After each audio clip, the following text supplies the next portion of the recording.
sebagai ucapan syukur kita mau memuji Tuhan bersama dengan pujian yang mengatakan Tuhan cinta semua anak.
Lipat tanganmu, mari kita berdoa. Kakak yang akan pimpin kita di dalam doa.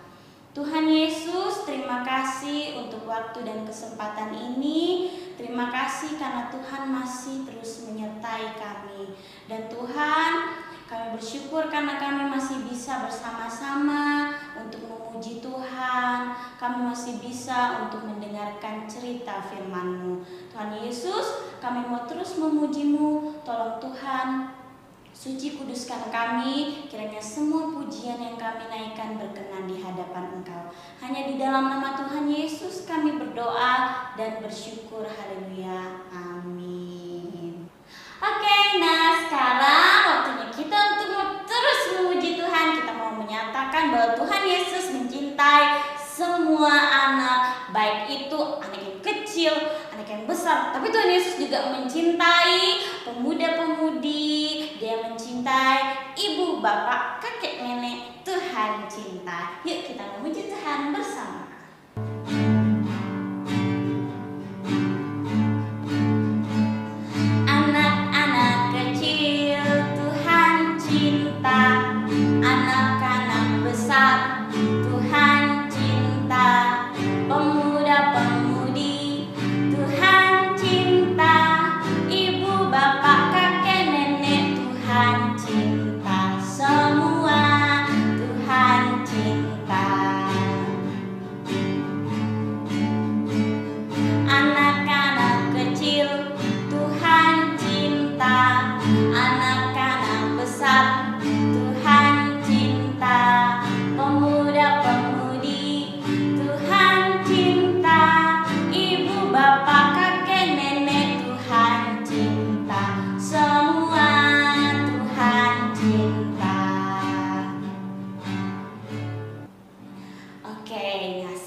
Mempersiapkan diri kita untuk mendengarkan firman Tuhan. Tapi kita masih mau terus memuji Tuhan dengan pujian yang mengatakan Yesus disalibkan karena cintanya kepada kita semuanya.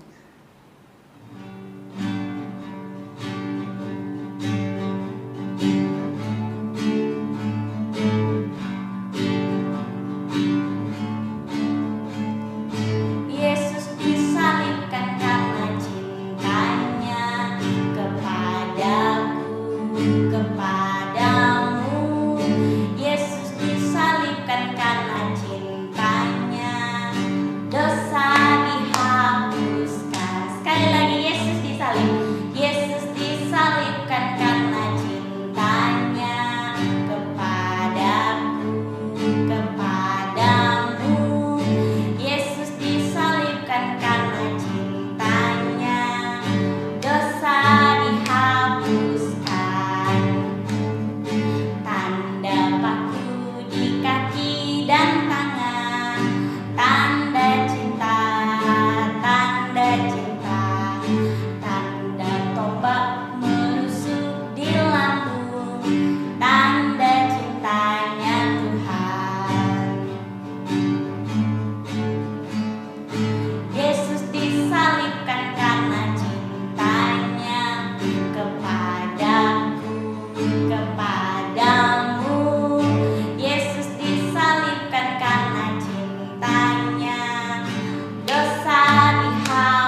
ombak menusuk di lambung, tanda cintanya Tuhan.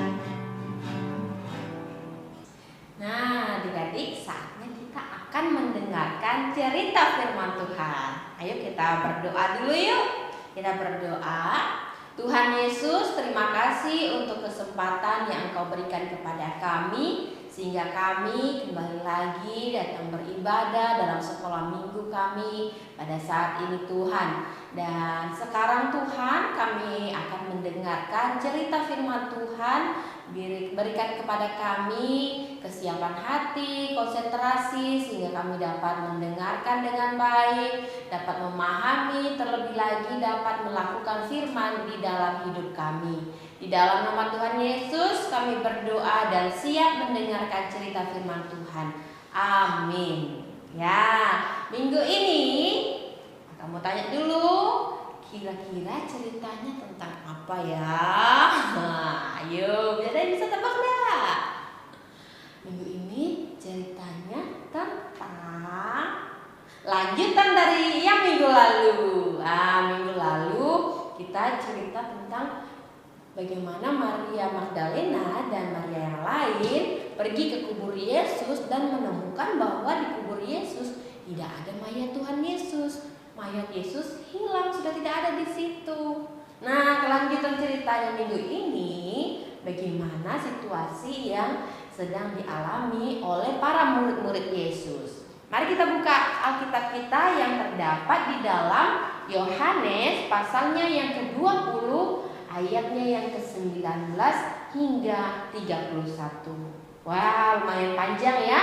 Kita akan membaca dan mendengarkan cerita dari Injil Yohanes pasalnya yang ke-20, ayatnya yang ke-19 sampai 31. Nah, dari ayat Alkitab yang sudah kita baca tadi, bagaimana di situ menceritakan kondisi murid-murid pada minggu pertama di minggu itu, hari pertama di minggu itu, bagaimana para murid-murid itu berkumpul di satu tempat, pintu ditutup rapat karena mereka dalam keadaan ketakutan. Ada yang tahu kenapa mereka takut? Kenapa para murid-murid takut? Kenapa mereka bersembunyi ya? Ada yang tahu? Nah, saat itu murid-murid mendengar kabar, mendengar isu bahwa mayat Yesus di dalam kubur itu hilang. Ada isunya, ada gosip bahwa ini mayat Yesus ini telah dicuri. Jadi mereka sembunyi, takut nanti para tentara akan mencari mereka dan menuduh mereka bahwa mereka telah mengambil Tuhan Yesus. Makanya mereka sembunyi, menutup pintu dan bersembunyi di dalam rumah itu. Nah, tapi pada saat itu hal yang tidak mereka bayangkan terjadi. Yang mereka merasa takut tadi diubah menjadi rasa gembira, rasa senang. Karena Tuhan Yesus menampakkan dirinya kepada murid-murid Tuhan Yesus. Yesus berkata kepada mereka, "Damai sejahtera bagi kamu." Ya, yang mereka tadinya merasa takut, merasa gelisah, merasa khawatir, mereka diberikan kemunculan Tuhan Yesus memberikan mereka damai sejahtera. Jadi mereka bersuka cita, ternyata Tuhan Yesus hidup. Tuhan Yesus hidup, bangkit dari antara orang mati. Ya. Jadi di dalam kisah itu bagaimana Tuhan Yesus menunjukkan bahwa ini benar-benar Dia. Yesus menunjukkan bahwa benar-benar Dia telah hidup dan bangkit dari antara orang mati. Nah, tapi ada satu muridnya yang merasa ragu. Kira-kira itu siapa murid yang meragu akan kehadiran Tuhan Yesus? Ini beneran Tuhan Yesus kah? Jangan bilang saya hanya karena saya sangat merindukan Tuhan Yesus, saya merasa kehilangan sekali Tuhan Yesus, tapi jangan-jangan apa yang saya lihat ini hanya halusinasi, hanya bayang-bayang saja. Nah, sini murid ini namanya adalah Thomas, ya. Thomas merasa ragu. Ini beneran Tuhan Yesus nggak sih? Ini beneran Tuhan Yesus ada di depan mata saya? Tuhan Yesus beneran hidup? Dia merasa ragu. Jadi Tuhan Yesus menunjukkan bagaimana ada bekas lubang paku yang tertancap di tangannya. Bekas lukanya ditunjukkan kepada Thomas. Kalau ini benar-benar saya, ini benar-benar Yesus yang telah disalibkan, mati, dan bangkit dari antara orang mati. Nah, sehingga Thomas pun menjadi percaya bahwa ini benar-benar Tuhan Yesus. Sampai dia harus membuktikan dengan menaruh tangannya jarinya ke dalam tangan Tuhan Yesus yang ada bekas luka itu. Jadi dia pada saat itu percaya, dan hingga akhirnya Tuhan Yesus berkata bahwa berbahagialah mereka yang tidak melihat namun percaya. Adik-adik di sini semua bahagia nggak kalau Tuhan Yesus sudah hidup? Senang nggak? Bersuka cita nggak? Karena Tuhan Yesus sudah hidup. Nah, kita harus bersuka cita. Walaupun seperti yang Tuhan Yesus katakan, berbahagialah mereka yang tidak melihat namun percaya, ya. Jadi mungkin saat ini kita tidak bisa melihat Yesus secara langsung, tetapi kita dikatakan orang yang berbahagia karena kita percaya kepada Tuhan Yesus, ya. Kita bersyukur atas kebangkitan Tuhan Yesus yang memberikan kehidupan bagi kita dan membuat kita semakin percaya, tidak ragu lagi seperti Thomas, ya. Walaupun kita tidak melihat, tetapi kita harus percaya bahwa Yesus itu benar-benar hidup, ya. Adik-adik mau percaya kepada Tuhan Yesus? Ya, biarlah kita menjadi anak-anak yang percaya dan benar-benar yakin bahwa Tuhan Yesus itu hidup, bukan mencuri ataupun sebagainya, tapi Yesus telah bangkit dari antara orang mati, hidup dan memberikan kehidupan, memberikan sukacita, damai sejahtera bagi hidup kita.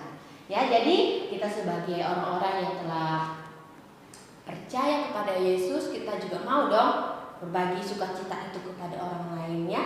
Dengan cara kehidupan kita menjadi saksi Tuhan Yesus, bahwa menceritakan kepada orang-orang yang belum percaya, entah itu keluarga kita, teman-teman kita percaya bahwa Tuhan Yesus itu benar-benar hidup loh, sehingga dia benar-benar memberikan saya sukacita, memberikan saya damai sejahtera di dalam hidup saya. Dan saya yakin bahwa Tuhan Yesus itu benar-benar Allah yang sangat luar biasa.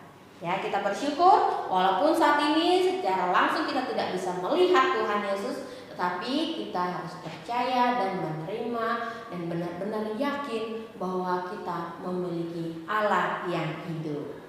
Ya, demikian cerita kita pada saat ini. Mari kita berdoa. Tuhan Yesus, terima kasih Tuhan untuk cerita yang telah kami dengarkan, yang kembali menguatkan kami bagaimana bahwa Tuhan Yesus itu telah benar-benar bangkit dari antara orang mati, benar-benar telah hidup, sehingga sukacita yang kami rasakan itu semua daripada Tuhan. Biarlah damai sejahtera Tuhan melingkupi kami semua, menjadi bagian dalam kehidupan kami, anak-anak-Mu yang percaya kepadamu ya Tuhan. Terus teguhkan iman percaya kami agar kami tidak ragu akan iman kami di dalam Engkau ya Tuhan. Di dalam nama Tuhan Yesus kami telah berdoa dan mengucap syukur. Amin. Nah, adik-adik, kita sudah dengar cerita, kita sudah memuji Tuhan. Saatnya kita akan membuat kreativitas kita hari ini. Nah, namun sebelum itu, alat dan bahan yang kita gunakan, yang pertama gunting, yang kedua double tip, yang ketiga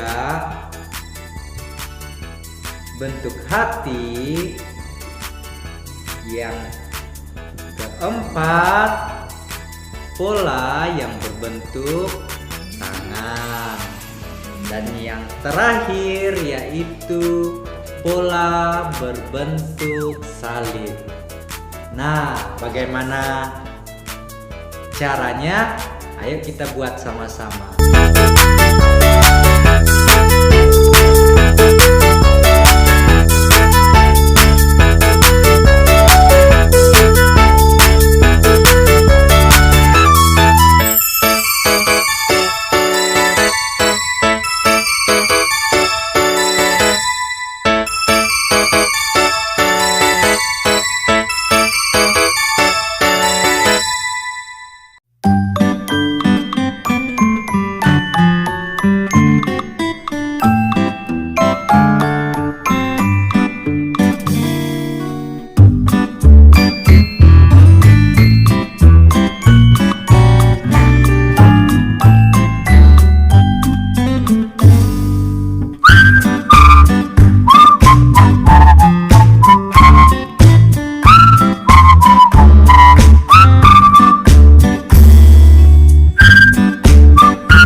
cerita, kita juga sudah membuat kreativitas. Namun sebelum kita mengakhiri ibadah kita, yuk kita semua berdoa. Lipat tanganmu, pejamkan matamu, mari kita berdoa. Tuhan Yesus, terima kasih untuk hari ini, terima kasih untuk waktu ini, karena kami telah memuji Tuhan. Kami juga sudah mendengarkan cerita firman-Mu, kami juga sudah membuat kreativitas Tuhan. Tolong Tuhan terus tuntun kami, sertai kami, kiranya pujian yang kami naikkan berkenan di hadapan Engkau, kiranya semua firman Tuhan yang telah kami dengarkan bisa kami simpan, bisa kami ingat, dan bisa kami bagikan untuk orang-orang di sekitar kami. Terima kasih Tuhan Yesus, kami berdoa dan bersyukur. Haleluya, amin.